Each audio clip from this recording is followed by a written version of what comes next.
damn it. Okay. Hi, Mark here. And Wes, and welcome to Trash Talk. Welcome to Trash Talk. We're back at this location for a while. AKA Wes's house. Anyway. Well, anyway, the game we're going to talk about today is none other than SpongeBob. Battle for Bikini Bottom. Yeah.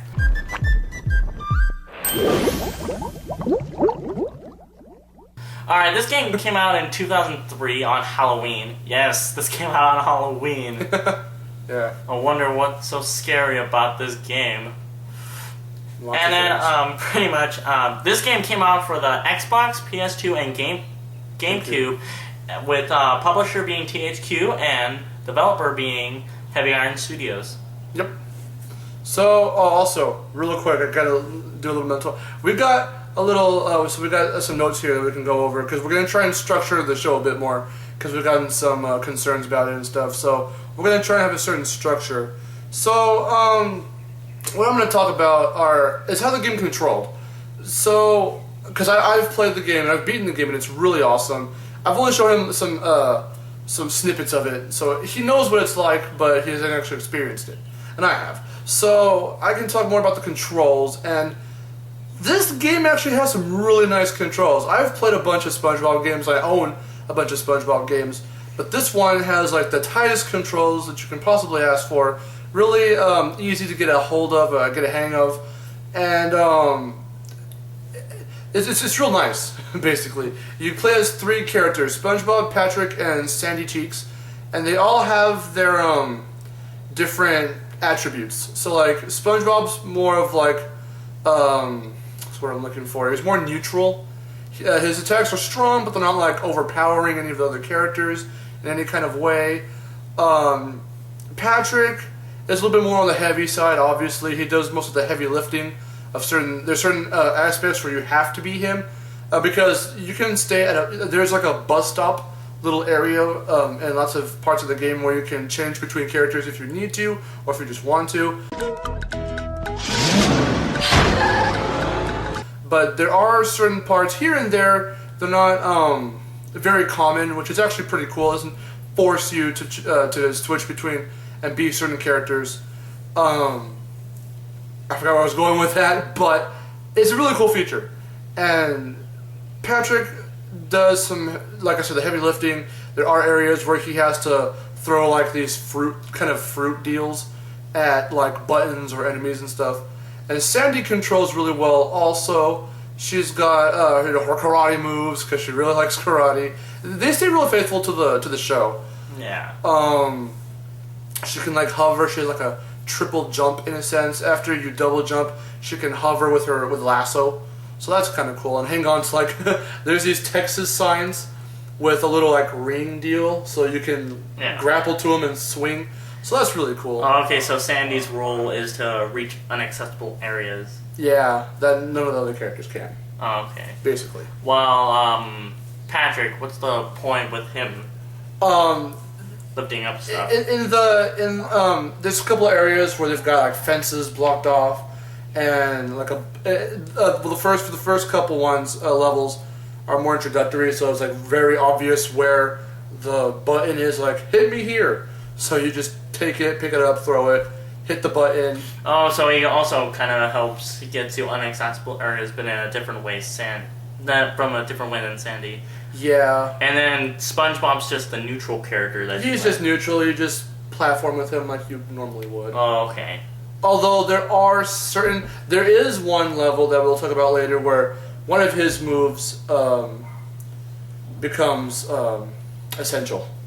Oh, okay. And one of his moves is SpongeBob, since being him and he likes to blow bubbles on the show, lots of his moves center around bubbles. Like he can do this like uppercut bubble thing. Like he doesn't actually use his hand. He actually has like a bubble Viking helmet that he can go when he like hits these tikis, like Crash Bandicoot boxes. This is the equivalent, like tikis from up above. If they're floating up above, you can hit them with that move. He can also slam with like these big old bubble feet. And he slams down on it. It's like a Mario ground pound. I'm just comparing these other characters because that's kind of what they're like. So the controls are really tight. In conclusion, really cool and easy to get a hang of. So you don't have to really be like yelling at the game because of the controls necessarily. It's more of how you play as the characters than the characters in the game fucking up, basically. So that's that. Also, if I can turn on my little thing here, we also got. So those are the controls. That's how they play out.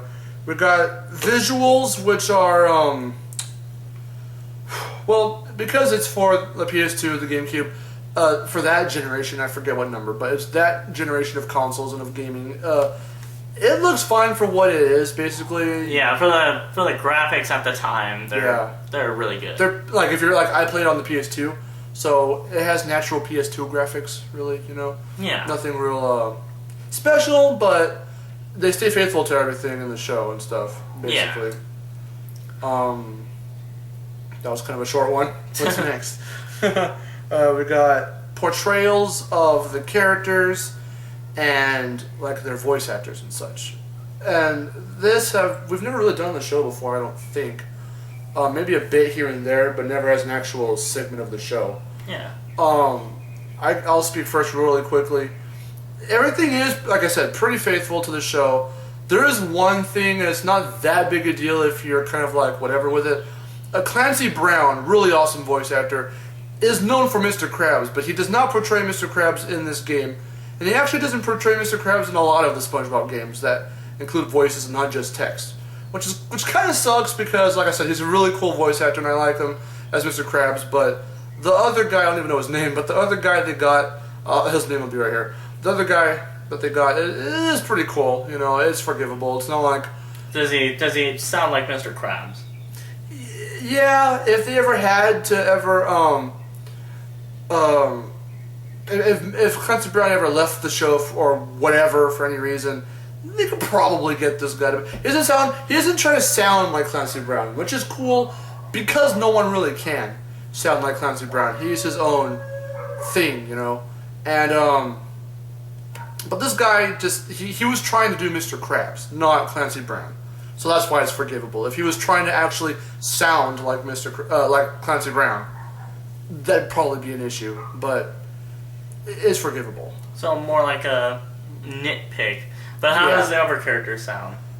All the other voice actors reprise their roles as their characters, and it's basically like the show. Squidward's as annoyed by SpongeBob as ever. There's actually one mission, because what you have to do is collect these golden spatulas. That's how you can unlock different worlds to go to get more and stuff.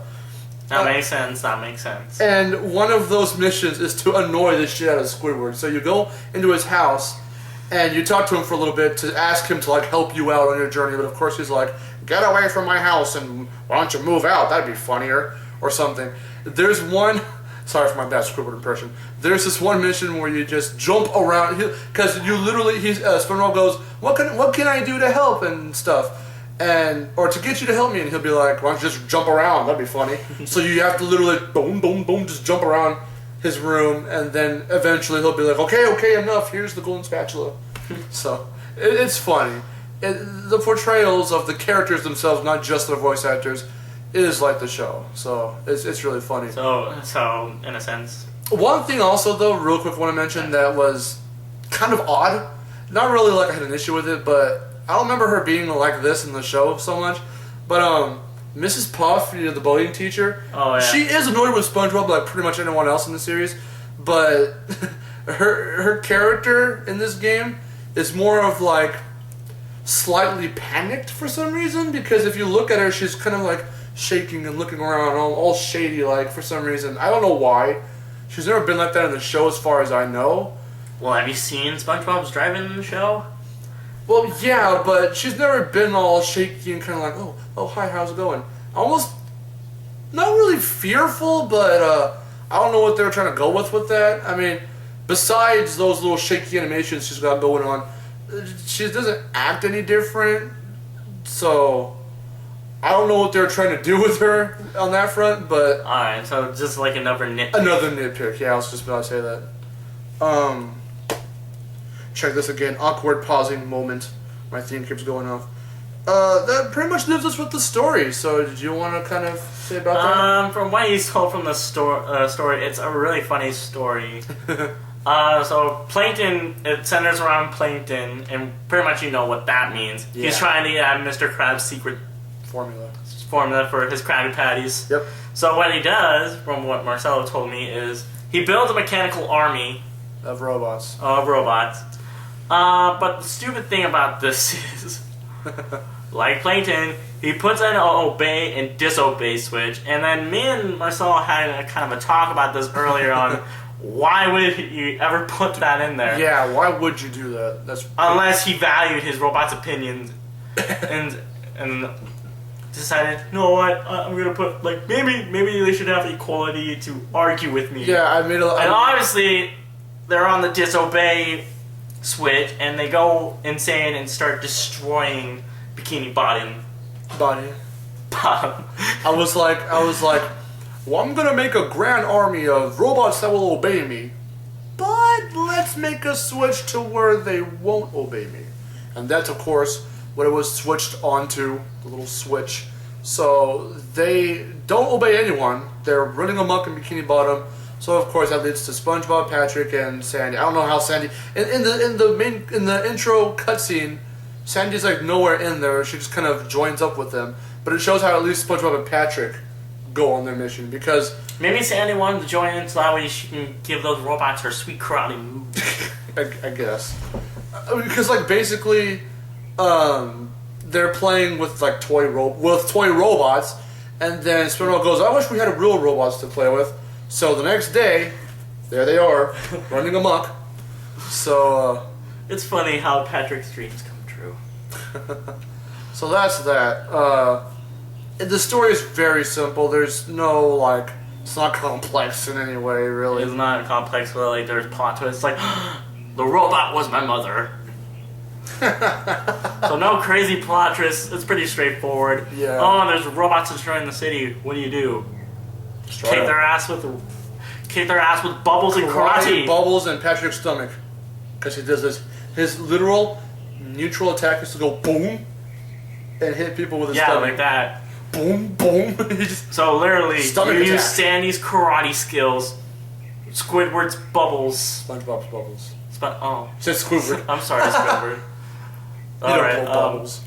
Well, if Squidward was a playable character, he'll probably use his clarinet. There is a game that is playable in that came out recently, but I haven't. Well, if he was in this game, he would probably use his clarinet solos to kill robots because they're terrible. And yeah, it's all right for what it is. I mean, it's a children's game based off a children's show, so of course it's not gonna be super absurd. It's absurd. It's like especially funny. for SpongeBob. We know how absurd SpongeBob could be. Yeah. So that's basically, this game is so the story's true to it, and to that crazy SpongeBob feel. It has that crazy SpongeBob feel. Real quick. thank God the controls are not the same as the all show. Wonky and like all. I also wanted to mention real quick. I don't think we mentioned this. We were supposed to mention it in like the controls and stuff. Oh, not the controls, the visuals. We didn't talk about the environments. Oh, I'm Did we? sorry. We totally didn't. No, both of us. We skipped it. The environments, all the levels you go to are all inspired from parts of the show. It's basically like the show in a video game. If you thought SpongeBob's World in a video game, this is pretty much what you would get. There's like Goo Lagoon. There's downtown Bikini Bottom, which is pretty much like all those little city parts that you see in certain episodes. The central, SpongeBob's house, Squidward's house, Patrick's Rock. There's that area. Krusty Krab is like an area. You can go into the Chum Bucket. That's actually where the final boss takes place. Wait, do you ever go down to like downtown? What do you mean? I remember from one SpongeBob episode like where they go like downtown. That like it's like under like the dark part of the sea. Oh, that's Rock Bottom. Rock Bottom. Yes. Oh, sorry. I actually want to save that for something. I'm just going to name off a couple more areas. There's Goo Lagoon. There's the Mermalair. Oh yeah. And that's a really sweet level. That's world. That's really cool. That's where SpongeBob's bubble bowl. He has like a bubble bowl kind of move. That's essential in that level. So there's lots of cool levels. Rock Bottom, however, that's something I would want to talk about. I've watched a couple reviews on here on YouTube before, of this game, and no one really seemed to mention Rock Bottom. I think it's that one, and the Kelp Forest is another one, but the Kelp Forest not so much, but Rock Bottom surely. It's really packed with a lot of stuff, lots of places for you to explore, and that's one of its both strengths and weaknesses for Rock Bottom specifically, because the whole place looks so damn similar to each other in every different part of that level that it's really hard to navigate, at least for me personally. My personal opinion is this is one of the weakest levels in terms of design and stuff in the game, because you can get lost pretty easily in this place. I remember trying to do a 100% run, and I just couldn't for the life of me get there in one fluid. It took me a while to really beat Rock Bottom and get all the Patrick's socks, because there's this thing where to get extra spatulas you have to retrieve his socks. I don't know why Patrick doesn't wear socks, but he has them, so I don't know. But again, fitting of the character. Yeah. Classic interruptions on Trash Talk. We haven't had those in a while. Anyway, Rock Bottom and Kelp Forest, but like I said, Kelp Forest a little less than Rock Bottom. It's really it's one of the weakest because of there's really no direction. I mean, there is a certain path you can go to just do whatever, but if there's some extra stuff you want to get along the way, it's hard to retrieve them or achieve them because of the misdirection. It's really confusing, at least for me, again, like I said. So those are kind of the points about the game, really. Just about those levels. And with that, well, okay, I think we already said this before in episode 1, but well, it kind of follows from Arc 2, what were you expecting? You don't really have anything on that front because you haven't actually experienced it. No, I have not. So I guess I could say what I was expecting before we got the game, before I played the game. I don't actually remember getting this game. I don't remember when I got it or who got it for me or however that worked. But I thought I didn't think in that mindset back then, but I guess if I were to, the first SpongeBob game I played was Super Sponge for the PS1, and that game was alright. I never got too far in it, but the controls in that game were kind of so I was expecting at least nice controls, at least, and I got that, and it looks real good, so it met my expectations, except for the 2 levels, the 2 worlds, but besides that, it was good, basically, before I started stuttering. It was good, so he has no expectations. I don't know. So my point is, from what I saw, it looks pretty fun. Mm-hmm. It is fun, especially for the games that I'm playing now. Yeah. So final verdicts. From what you saw and we've been talking about, what would you rate the game? I'll give it a 4 out of 5. 4 out of 5? Cool. My reasoning for it is because from what I saw, it looks pretty fun. And then from what Marcelo has told me from it, it remained pretty faithful to the source material. And who doesn't love SpongeBob? Well, the recent cartoons. Not the recent cartoons. We've got opinions on. But the recent cartoons, the old ones the older ones. Those were funny as hell. My mom likes to watch SpongeBob, and really, my mom hates it. There's this episode called Pizza Delivery. Have you seen that one? I have not. It's one of the older ones, where the Krusty Krab starts delivering pizzas. Oh, I remember that one. Okay, I did see that one. Everyone knows the part where they're stranded and they're walking to the destination. And SpongeBob starts going, Krusty Krab pizza is the pizza for you and me. And at this one point, he turns around, his butt's all wiggling around all. It's hilarious. My mom busts up every time, and then he goes, Krusty Krab pizza, in a completely different voice. It's so great. Oh my god. And Squidward's all just walking all annoyed and shit. It's great. That episode's one of our favorites. It's my favorite episode is the one where they have the Olympics. Oh, the Krusty Krab Olympics. Yeah. And then like freaking Patrick wanted to be a part of it. But he's on Plankton's side, and they're all buff, and he's got like that name tag sewed onto him. So SpongeBob they're gets... like buffed, and then in the end, they hate each other, but then they see each other's underwear. Oh, they start like laughing at it or something, or yeah. Yeah, and then they said like, these originally were. Oh, these were white when I bought them. They're all yellow. It's nasty. I hope. Oh no! No! I hope SpongeBob doesn't say, "Oh yeah, these were white too when I bought these." Ugh, God, come on. No, because the thing was that because Patrick's pink and SpongeBob's yellow, they're wearing like the colors of each other. But no. And then they just walk out all buff and shit in their undies. Yeah, everyone's all booing them. No, it was funny because sorry to get off topic here, but SpongeBob is really awesome. There's this part where when they're actually fighting, and SpongeBob gets out a pencil and goes, starts like erasing his name off because he doesn't want him to be on Plankton's side, and he only erases Pat, so it says Rick, and he goes, "My name's not Rick," and it's great. Just those jokes back then, they were awesome. Newer SpongeBob's are okay. Unfortunately, it kind of got like as the series went on. And it's like, what, on this 9th season already? There's a second movie coming out. The first movie was really cool. I really liked it. I actually saw it. Actually, I've seen the first movie. I saw it on one of my birthdays. I forgot with one of my friends. But there's a second one coming out next year. So I don't know. It also, I read, has some live action moments, and hopefully it's good. Basically. I don't know. Antonio. I don't think anything can beat the Hoff. How about Antonio Banderas? I don't think he could beat the Hoff. Yeah, he actually plays a pirate. Both, I think, animated and live action. I don't know. But,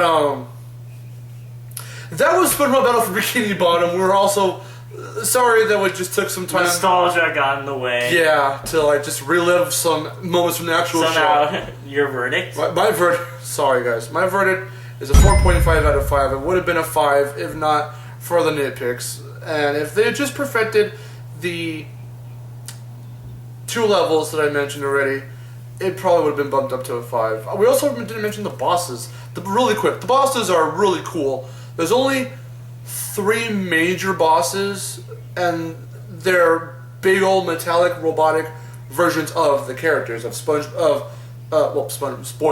That's the final boss. A robotic SpongeBob is actually really tough. It starts off with a robotic Sandy, which you fight in the Poseidon, where that episode where SpongeBob and King Neptune were competing to make the best Krabby Patties. Oh yeah, I've seen that. You fight Robot Sandy in a wrestling ring, and it's really cool. You fight Robot Patrick in the industrial park. Oh yeah.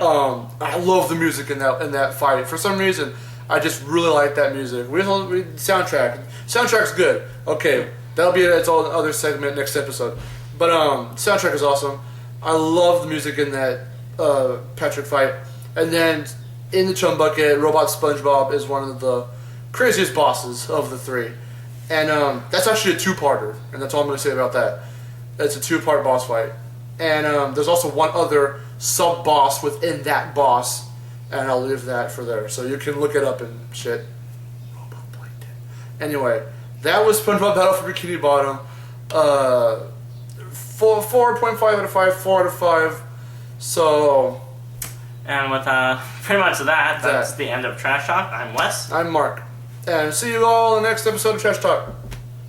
Nostalgia. I like you, SpongeBob. Well, we could be